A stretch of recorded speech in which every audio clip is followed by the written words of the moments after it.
Bimal Ratnayaka was speaking, he explained the backdrop to the Easter Sunday attacks.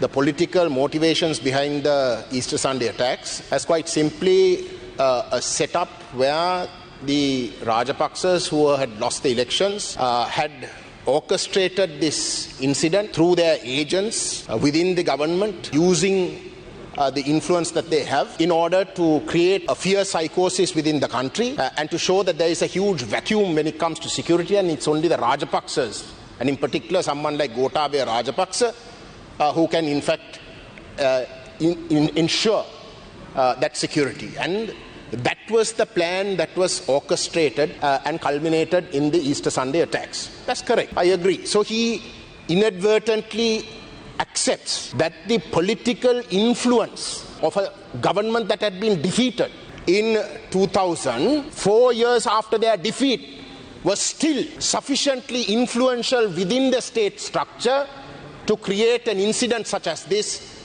to come back to power. Now I am asking Honourable Presiding Member whether any reasonable person who genuinely wants justice not only to be done but to be seen to be done can rely on a state structure that has been so influenced for not just 20 years that the Rajapaksas were in power, that is the 10 years that Mahinda Rajapaksa started in 2006, but they were in very, very high office even for another 10 years before that, since 94. Since 94, so that means 20 years of power that they could influence within the state structure can be got rid of within 6 or 7 months since you come to power. Is that possible? Who are you fooling? So the reality, Honourable Presiding Member, is that if you think that under these circumstances, when the state itself is the accused party to a particular crime, when segments of the state is so corrupted, is so influenced politically, is so influenced, that is the accusation that you all are making. You all are making, with regards to the Easter Sunday attacks, you all are making the Rajapaksas the accused party.